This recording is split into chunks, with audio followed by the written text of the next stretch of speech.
Good morning, class 7. So in the past class, last class हम लोग किसके बारे में पढ़ रहे थे? We were studying chapter number 3 in history and in the unit history. Chapter number 3 का नेम क्या था? The Delhi Sultanate. ठीक है बच्चे, तो वहाँ पे हम लोगों ने क्या क्या पढ़ लिया था? हम लोगों ने खिलजी डायनेस्टी के बारे में पढ़ा और तुगलक डायनेस्टी के बारे में. आज हम लोग क्या पढ़ेंगे? About the Sayyid dynasty.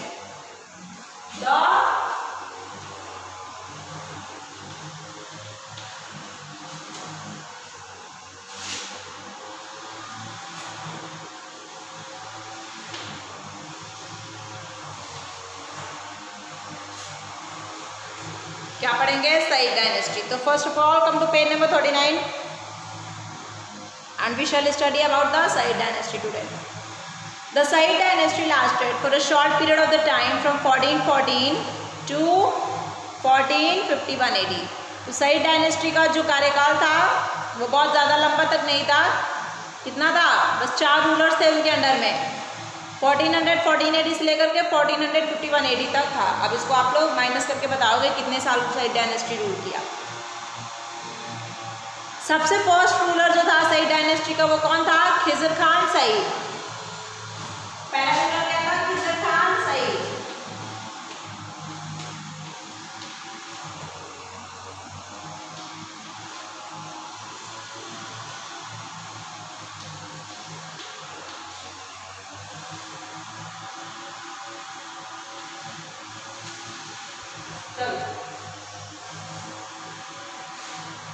Khizar Khan Sayyid was the founder of the Sayyid dynasty. ठीक है, आप सबको पता है खिज़र खान पहले रूलर है, तो यही फाउंड किए होंगे Sayyid dynasty. He was the governor of Multan during the reign of Firoz Shah Tughlaq. Firoz Shah Tughlaq जब रूल कर रहा था तो वो क्या था? मुल्तान का गवर्नर था. जब सुल्तान फिरोज मर गया, Khizr Khan had one of his sons in the war of succession. When Timur invaded India, Khizr Khan joined. जब तिमूर आया भारत को इन्वेड करने के लिए, तब खिज़र खान ने क्या किया? उसको ज्वाइन कर लिया और खिज़र खान के सर्विस से वो खुश हो गया तिमूर. तिमूर ने खिज़र खान को क्या बना दिया? गवर्नर ऑफ लाहौर और Dipalpur. Before living India, Bharat छोड़ के जाने से पहले. Khizr Khan ruled up to 1421 AD and was succeeded by his able son Mubarak Shah Sayyid. अब खिज़र खान 1421 AD तक, 1414 से लेकर के 1421 तक कितने ईयर्स हो गए? 6 इधर और एक और 7 ईयर्स तक उसने रूल किया. और उसके बाद कौन रूलर बन गया? मुबारक शाह सईद, उसका बेटा. Khizr Khan Sayyid was an able administrator. वो एक अच्छा एडमिनिस्ट्रेटर था. ही वॉज सॉफ्ट नेचर्ड, उसका नेचर बहुत अच्छा था. Never resulted to bloody battles until it felt it to be absolutely necessary. और वो कभी भी क्या करता था? कभी भी वो खून खराबा नहीं करना चाहता था, लड़ाई झगड़ा नहीं करना चाहता था, जब तक कि बहुत ही ज़्यादा ज़रूरत ना पड़ जाए. उनके बेटे कब से कब रूल किए? 1421 से लेकर के 1434 तक. क्या नाम था? मुबारक शाह सईद. कैसा था?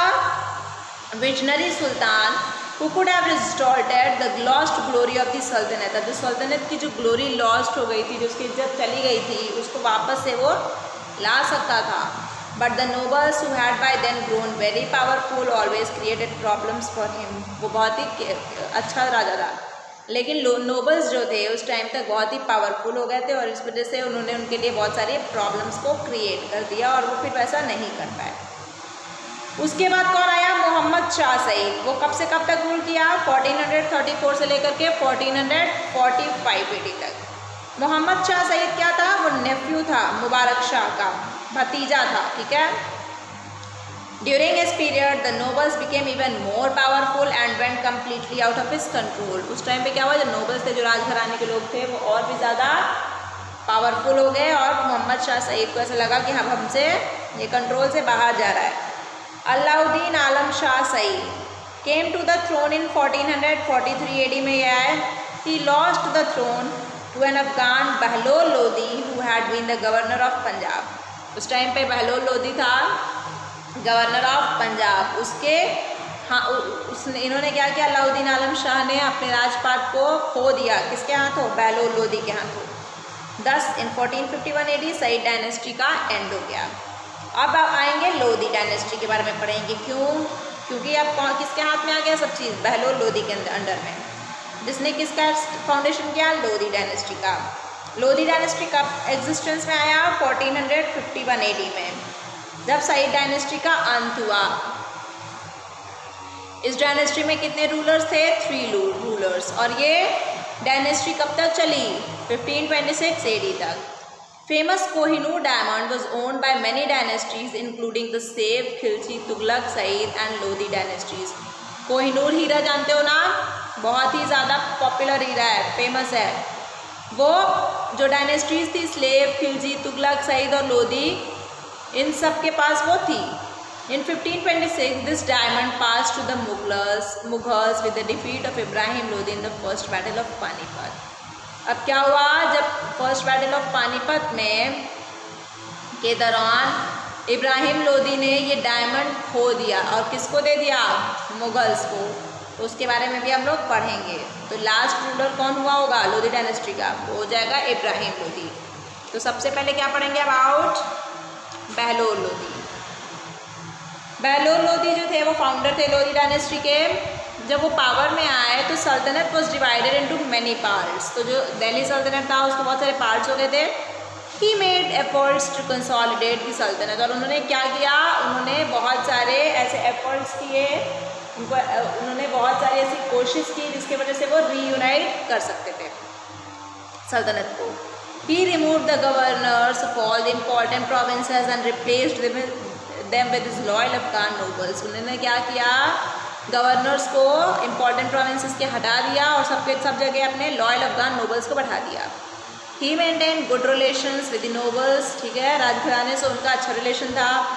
Successfully suppressed rebellions with their help, और राजघराने की मदद से वो अपने दुश्मनों पर अपने आप को जीत पाते थे वो। He expanded the boundaries of the सल्तनत फ्रॉम पंजाब टू बिहार, ठीक है। He established his control over Sindh and Mewar. He died in 1489 AD, उनकी मौत हो गई, और फिर उनके बाद उनका बेटा राज गद्दी संभालने आ गया, उसका नाम था सिकंदर लोदी। सिकंदर लोदी लोधी डायनेस्टी का मोस्ट पावरफुल रूलर जाना जाता है। उसका असली नाम क्या था, निज़ाम शाह।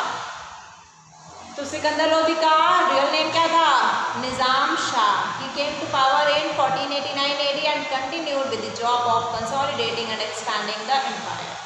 और जो दिल्ली सल्तनत डिसइंटीग्रेट हो गई थी, अलग अलग भागों में बढ़ गई थी, उसको फिर से ये यूनाइट करने के काम में लग गया और अपने एम्पायर को एक्सपैंड करने के काम में भी लग गया। ही एनेक्स्ड जौनपुर, जौनपुर पे कब्जा जमाया, बिहार पे कब्जा जमाया, and established authority over the entire Gangetic plain पर भी इसने कब्जा जमाया। लेकिन ये मालवा और ग्वालियर पर कब्जा नहीं जमा पाया, इसलिए इसने क्या किया, एक ट्रीटी साइन किया। ट्रीटी मतलब होता है समझौता, किसके साथ, रूलर ऑफ बंगाल के साथ, और उसके साथ अपने अच्छे टर्म्स ये रखने लगा, मतलब उसके साथ अपना दोस्ताना बिहेवियर इसने बनाए रखा। सिकंदर लोदी एक बहुत ही अच्छा एडमिनिस्ट्रेटर था। उसने लोगों के लिए बहुत सारे वेलफेयर मेजर्स उठाए, जैसे कि उसने एग्रीकल्चर को इम्प्रूव करवाया, जो एसेंशियल कमोडिटीज़ थी, जो ज़रूरी के सामान थे, उनके प्राइसेस को, उनकी कीमत को कम करवाया। इस तरीके से उसने क्या किया, he founded the city of Agra and made it his capital. और इसने क्या किया, आगरा सिटी को भी फाउंड किया और उसको अपना कैपिटल बना लिया। He had a magnificent court and was fjord and respected by his nobles. उसका एक बहुत ही भारी राज दरबार था, ठीक है, और वो जो नोबलमैन थे, जो राजघराने के लोग थे, उसे डरते थे और उसकी इज्जत करते थे। सिकंदर लोदी अब उनकी आफ्टर डेथ, उसके डेथ के बाद इब्राहिम लोदी जो कि उसका बेटा था, वो आ गया राजगद्दी पे। इब्राहिम लोदी लोधी डायनेस्टी का लास्ट रूलर है, पहले बताया मैंने। He was harsh and cruel, ठीक है, वो बहुत ही हार्श राजा था। इस वजह से वो नोबल्स के बीच में अनपॉपुलर हो गया और अपने रिलेटिव्स के बीच में भी। He faced many rebellions by the Afghan nobles, but he suppressed them cruelly. Afghan nobles थे, उन्होंने बहुत बार इनके ऊपर आक्रमण किया, इब्राहिम लोदी के ऊपर, लेकिन इसने क्या किया, उनको सप्रेस कर दिया, उनको दबा दिया, हरा दिया। Thereafter, he replaced many senior nobles and governors with younger and inexperienced men who were loyal to him.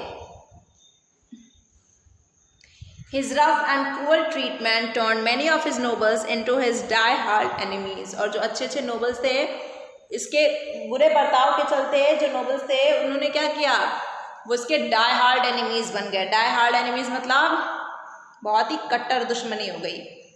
To such nobles जो थे वो कौन थे, दौलत खान और दरिया खान. ये बहुत बड़ी दुश्मन हो गए इब्राहिम लोदी के. दे वर हिज रिलेटिव्स, ये रिलेटिव्स थे उनके. Who had asserted their independence in Punjab and Bihar respectively. और दौलत खान कहाँ पे रहता था, पंजाब, और दरिया खान कहाँ का था, बिहार का. दौलत खान एंड आलम खान जो कि सुल्तान के अंकल थे आलम खान, नाउ वांटेड टू डीथ्रोन सुल्तान इब्राहिम. वो चाहते थे कि इसको राजा हम नहीं बनने देंगे, इसको राजगद्दी से हटाएंगे. सो दे इन्वाइटेड बाबर, तो इन्होंने बाबर को इन्वाइट किया जो कि उस टाइम पे कबूल का राजा था कि भारत पर आक्रमण करो. Babur came to India with his army and a battle of fought at Panipat between the armies of Babur and Ibrahim Lodi. अब इब्राहिम लोदी और बाबर के बीच में लड़ाई हुई. बाबर को बुलाया कौन, दौलत खान और आलम खान.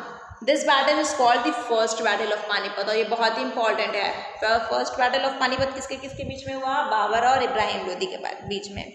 इब्राहिम लोदी उसमें मारा गया और लोदी डायनेस्टी का एंड हो गया. Babur, a descendant of the Mongol conquerors Genghis Khan and Timur, was the founder of the Mughal dynasty in India. Mongol के बारे में हमने आपको फर्स्ट पार्ट में पढ़ाया ना, वो क्या था, वो बाबर जो था वो डिसेंडेंट था मंगोल कॉन्करर्स का. मंगोल कॉन्करर्स कौन थे, चंगेज खान और तिमूर. और फिर बाबर ने क्या किया, मुगल डायनेस्टी का फाउंडेशन दिया भारत में. He was also a poet and statesman also. चलो अब एडमिनिस्ट्रेशन देखेंगे सल्तनत पीरियड में कि कैसे एडमिनिस्ट्रेशन था. अब जो मुगल पीरियड है वो आपको आगे पढ़ने को मिलेगा चैप्टर नंबर 5 में. बाबर के बाद फिर कौन कौन आया, फिर क्या क्या हुआ, ये सब चीज़ों के बारे में.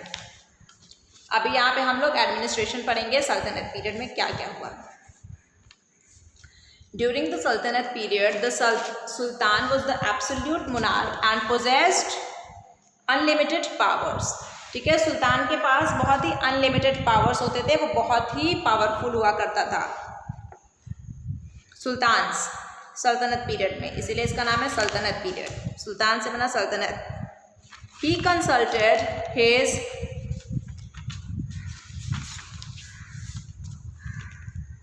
Trusted ministers on the affairs of the state. और फिर क्या करते थे सुल्तान लोग, अपने मिनिस्टर्स से सुझाव लेकर के राजपाट संभालते थे. इन judicial and religious matters he sought the advice of the ulemas. Judicial और रिलीजियस मैटर्स में उलेमास से ये लोग सुझाव लेते थे. Since administration was largely based on the Quranic law और the shariat, the ulemas had great influence over the sultans policies. और जो एडमिनिस्ट्रेशन था वो चूँकि कुरान से बेस्ड था, वो लॉ उस पर वो चलता था, इसलिए उलेमास जो थे वो बहुत अच्छा प्रभाव डाल पाते थे सुल्तान्स पे. Nobility consisted of both Turkish and non Turkish nobles. Turkish nobles claimed a monopoly over the high officers of the state and were naturally more powerful then the non Turkish nobles. जो Turkish nobles थे वो ज़्यादा powerful थे non Turkish nobles से. Division of administration देखेंगे.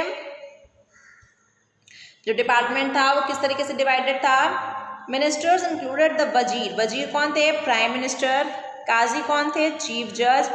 आरिज़े मुमालिक कौन थे, कमांडर इन चीफ.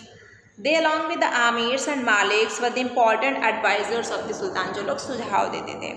अब वजीर का क्या काम था, जो कि प्राइम मिनिस्टर के नाम से हम लोग वजीर उस टाइम पे बोले जाते थे, उनका नाम क्या था, वो थे हेड. कौन सी जगह के, दीवाने वजीरत के, रेवेन्यू डिपार्टमेंट से. दैट मीन्स जहाँ पे सारा पैसे का लेन देन था. His responsibility was to supervise all the financial matters. पैसे का लेन देन के ऊपर उनका सुपरविजन का काम उनका था. जैसे कि रेवेन्यू का कलेक्शन हो गया, इनकम एंड एक्सपेंडिचर. काजी और जो सदर, जिनको हम लोग कहते हैं चीफ जज, उनका क्या काम था, सारी चैरिटीज़ देखते थे. चैरिटी मतलब क्या चीज़ें दान में दी जा रही हैं, क्या चीज़ें कैसे हो रही हैं. आरिज़े मुमालिक के हेड थे, आरिज़े मुमालिक हेड ऑफ द आर्मी थे. वो अपने डेप्यूटीज़ के साथ में आर्मी और मिलिट्री अफेयर्स को देखते थे। बारिद मुबालिक chief of the state intelligence agency थे। दीवान शाह स्टेट करस्पॉन्डेंस और dispatches and use the services of the दावीरी खास। दावीरी खास was the chief of this department. दीवान शाह के चीफ कौन थे? दावीरी खास। दीवान रिसालत के कौन चीफ थे? दीवान रिसालत क्या करते थे? एजुकेशन और रिलीजियस अफेयर्स देखते थे। द दावीरी खास was assisted in his work by a number of दावीर्स, कातिब्स एंड कारी फरमंस। वकीली दार क्या करते थे? सुल्तान के घरेलू काम हो गए, जैसे कि उनका पर्सनल असिस्टेंट क्या काम कर रहा है, उनका बॉडी गार्ड क्या काम कर रहा है, ये सब देखते थे। वर्कशॉप जो कि कारखाना, जो छोटे छोटे जैसे दुकान वगैरह हो गया, उनके पीछे वो भी देखते थे वकील दर, जहाँ पे सिल्क हो गया, गोल्ड हो गया, ब्रोकेड हो गया, बहुत सारी चीज़ें मैन्युफैक्चर की जाती थी, रॉयल फैमिली के लिए बनाई जाती थी। आमिर हाजिब क्या थे? वो हेड थे रॉयल चेम्बरलेन के and looked after all the ceremonies. Empire was divided and subdivided to facilitate administration. छोटे छोटे टुकड़ों में एम्पायर को बांटा गया था ताकि अच्छे से एडमिनिस्ट्रेशन हो पाए। The whole of the empire was divided into provinces called इक्ताज। ठीक है, ईच इक्ता was under the charge of a मुफ्ती और वॉली। ठीक है, हर पूरे एडमिनिस्ट्रेशन को इक्ताज में बांटा गया था। और इक्ता के अंडर में कौन था? हर एक इक्ता जो था वो किसका हेड था? मुफ्ती और वाली का। मुफ्ती और वाली को हम लोग इक्तादार भी के नाम से भी जानते थे। ईच इक्ता, अब हर एक इक्ता को सब डिवाइड किया गया था शिक्स में। शिक्स वर लुक्ड बाय शिकदार्स। द शिक्स consisted of sub divisions known as परगनास, each of which was under the charge of an आमील। अब परगना क्या था? परगना को फिर से डिवाइड किया गया अलग अलग गाँव में, और हर एक गाँव के जो चार्ज थे उनका नाम क्या था? मुकद्दम, जिसको हम लोग विलेज हेडमैन के नाम से जानते हैं। जो जॉब था लैंड रिकॉर्ड्स को रखने का, वो क्या था? पटवारी। कलेक्शन ऑफ लैंड रेवेन्यू किसकी रिस्पॉन्सिबिलिटी थी? मुंसिफ की। और पोस्ट जो था पटवारी का still exist in the rural areas of India. अभी भी ग्रामीण इलाकों में भारत के पटवारी का जो पोस्ट है ये अभी भी एग्जिस्ट करता है। ये कौन से दौरान था? दिल्ली सल्तनत के दौरान था। Besides keeping the land records, Patwari also performs various kinds of welfare work such as distributing pensions to old people. और लैंड रिकॉर्ड तो रखता ही था पटवारी, और पेंशन वगैरह भी बूढ़े लोगों को देता था। कलेक्शन कैसे होता था रेवेन्यू का? आपको पता चल गया कि उन्होंने अपने किंगडम को इक्ताज में डिवाइड कर रखा था, और हर एक इक्ता का जो इक्ता था उसका हर एक इक्ताज का हेड कौन था? इक्तादार्स। वो लोग क्या करते थे? रेवेन्यू कलेक्ट करते थे, फिक्स करते थे रेवेन्यू, एंड देन ये इस पैसे का वो लोग किस चीज़ में इस्तेमाल करते थे? सोल्जर्स को प्रॉपरली रखने में इस्तेमाल करते थे। This system was quite like the older feudal system prevalent in India before the coming of the Turks. The इक्तादार्स were also required to maintain law and order in their territories. और इक्तादार्स का काम कैसा था कि आप लॉ और ऑर्डर को भी मेंटेन रखोगे, ज़्यादा क्राइम नहीं होना चाहिए। एग्रीकल्चर जो था वो मेन ऑक्यूपेशन था लोगों का। रेट ऑफ लैंड था, रेवेन्यू वॉज यूजुअली हाई, जो लैंड टैक्स था उसको हाई रखा जाता था। अलाउद्दीन खिलजी के दौरान क्या हुआ? Land revenue was fixed on the basis of actual measurement of land, while Ghiyasuddin Tughlaq fixed it as per the crop sharing system. Alauddin Khilji tax किस बेसिस पे लेता था? कितना एरिया में आप कल्टीवेशन कर रहे हो, जबकि गियासुद्दीन तुगलक ने क्या किया? क्रॉप शेयरिंग सिस्टम के हिसाब से वो टैक्स लेता था। लैंड टैक्स के अलावा और कौन कौन से थे जो जिसके थ्रू रेवेन्यू आता था? जैसे कि जजिया, जकात, खराज, खाम। जजिया क्या था? नॉन मुस्लिम्स लोग देते थे, है ना, टैक्स स्टेट प्रोटेक्शन के लिए। और खराज क्या था? नॉन मुस्लिम चीफ्स देते थे या फिर अदर लैंड लॉर्ड्स। और डेवलपमेंट्स क्या थी? इंडस्ट्रीज़ को बढ़ाया गया, उस टाइम पे बनाया गया बहुत सारा, टाउन्स, वर्कशॉप्स को मैन्युफैक्चर किया गया। ठीक है, during this period the traders contributed to the development of industries by making guilds. Famous traveller जो इस दौरान आए थे जिनका नाम है इब्न बतूता, उन्होंने जब लिखा है जो अपनी किताब उसमें उन्होंने बताया है that Delhi has emerged as a very prosperous city during the sultanate period. Delhi जो था उस टाइम पे एक बहुत ही प्रॉस्पेरस स्टेट था। Delhi became a great trading centre due to flourishing trade. वहाँ पे बहुत व्यापार होता था, इंटरनली और एक्सटर्नली दोनों तरीके से। City was supplied with goods like grains, cotton, silk and ivory by various parts of the country. Indian seaports जैसे कि सूरत, ब्रॉच, कॉम्बे, ये सब ग्रेट सेंटर ऑफ ट्रेड थे, यहाँ पे बहुत अच्छे से व्यापार हो सकता था. इंडियन मर्चेंट्स जैसे कि गुजराती मर्चेंट है, वो किसके साथ व्यापार करता था? Merchants of central Asia. Some of the sultans like Alauddin Khilji minted beautiful coins for promoting trade. और अलाउद्दीन खिलजी ने तो बहुत अच्छे से coins ही बनवाए ताकि उससे क्या हो सके? व्यापार और अच्छे से हो सके. देखो, ruins of Hampi, the capital city of the Vijayanagara empire.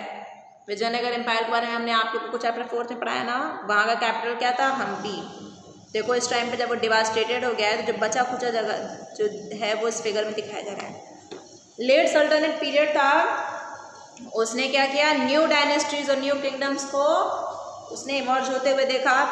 जैसे कि विजयनगर किंगडम जिसके बारे में आप लोगों ने पढ़ लिया, इसको किसने फाउंड किया? हरिहरा राय 1 और बुक्का राय 1 में.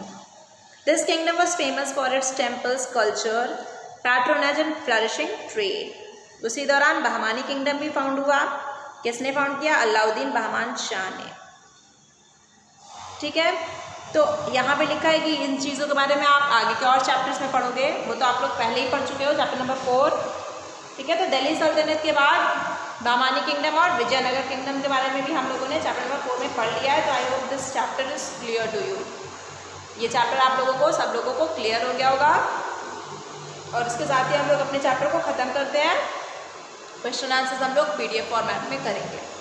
Okay class, thank you.